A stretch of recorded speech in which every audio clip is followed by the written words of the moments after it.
So although we didn't get to see much of Liliana in Shadows over Innistrad, she is finally back, and apparently she's the last hope for everyone living on Innistrad, and she can apparently save them from a fate worse than being ripped to pieces by fusion monsters. Personally, I don't think this version of Liliana is that bad. I feel like giving a creature -2, -1 is really powerful.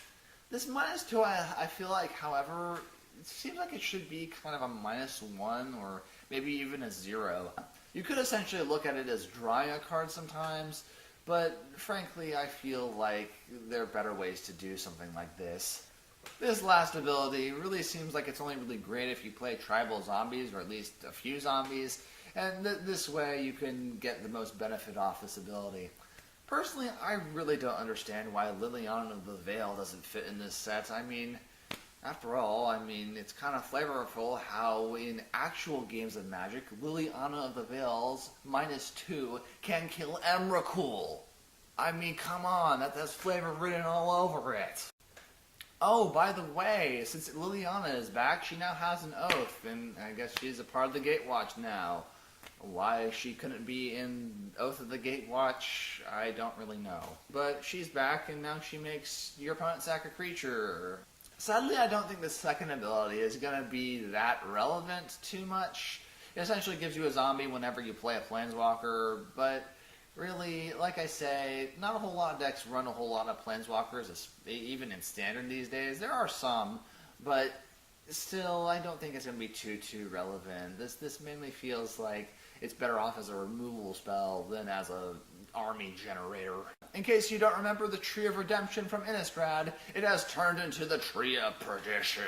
This thing might seem kind of wonky at first, but it can actually be pretty good. It can actually, in a sense, ruin an opponent's infinite life combo. Speaking of more fun with tribal zombies, we have Dark Salvation, which seems like if you have enough mana, and if you play EDH and like to use cards like Cabal Coffers and the like, then you can make this thing do a lot of work for you. I mean, jeez, this is arguably can be an X for 1 as you kill a creature and get a handful of zombies at the cost of a lot of black mana, which in EDH is very possible. If you do play zombies in EDH, I would highly consider running this. Considering black has known for tons of graveyard synergies, a card like Crypt Breaker seems ideal, considering you can just pitch cards that you don't need or can reanimate later to get more zombies. On top of that, if you do have enough zombies and you can't break through your opponent's line of defenses, you can use it to draw something that could. That seems pretty sweet, and it probably will see some standard play due to its efficiency. And like I say, zombies love the graveyard, so you can just pitch some zombies to get more zombies, and then somehow if your zombies can reanimate themselves, then you can get them back. And it just all works out in this one giant synergistic wheel. And I think this card can be very good. It just might take some practice to figure out how it can work to its greatest potential. Although blue was completely barren of Escalate cards, black has a pretty sweet one in Collective Brutality. Although these effects could probably be a little more powerful, they are still pretty sweet. I do think there are lots of scenarios where a card like this could be definitely nifty in various scenarios. I'm sure taking an instant as sorcery is great against a control match, and giving a creature -2/-2, or in addition, like draining 2 life, seems really good against an aggro deck. But still, I feel like this will see some play. Even though these aren't the most versatile abilities, it will definitely see some play. It just may be more of a sideboard card for most decks. Considering I've heard a lot of complaints that there weren't enough vampires or playable vampires in Shadows over Innistrad, we now have a vampire lord with a madness outlet attached to it. There's a very good reason why you could only activate this ability once each turn, as discarding your whole hand with a bunch of vampires down the battlefield will basically turn all your vampires into, like, I don't know, really big creatures that are probably at least 6/6, if not larger. Still, a vampire lord for 2 mana is nothing to sneeze at, and likely if you ever manage to make vampires in Modern, there is always Bloodghast. Speaking of vampires with madness, we have the Voldaren Pariah, which, my gosh, if you pay the cost of sacrificing 3 creatures, it turns into this thing. Oh, goodness gracious. This thing's pretty gnarly, as by paying the cost of sacrificing 3 creatures, you get to, in turn, make your opponent sacrifice 3 creatures.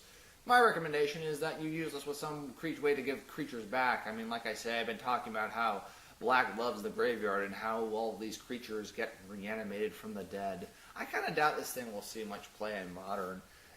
Maybe not that much in Standard, but frankly, if you can get it to stick around, it can almost be like a one-sided board wipe, or essentially paying a bunch of creatures to get a board wipe in most cases.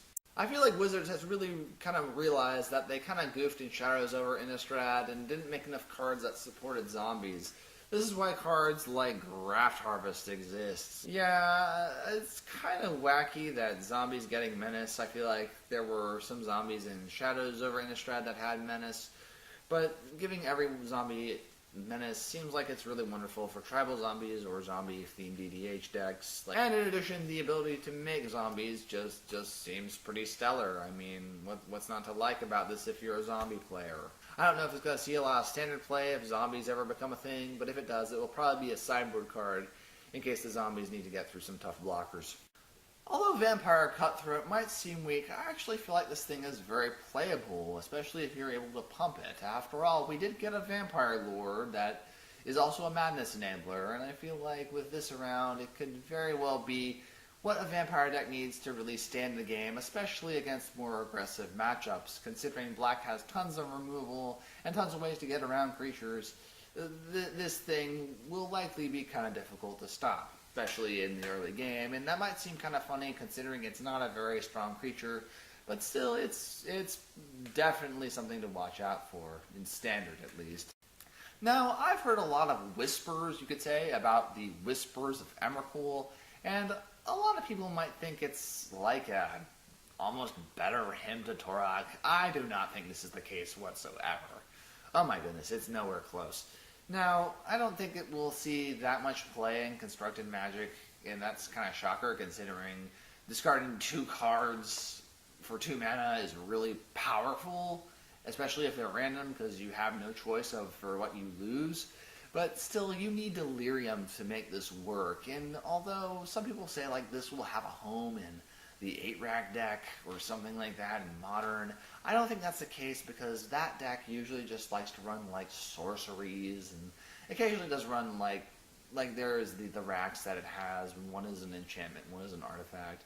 There is Liliana the Veil, but it does take a lot of time for that to get ready. And by the time that is ready, you're probably going to be using other cards to dismember your opponent's hand. And yeah, this isn't as hyped up as it's meant to be. I've heard people say it's pretty hype, but I don't think this is the case. So don't fall for this. I definitely test it before you fully commit to a list with it. And it's just, it's not, stick with your hymns, people. They're better.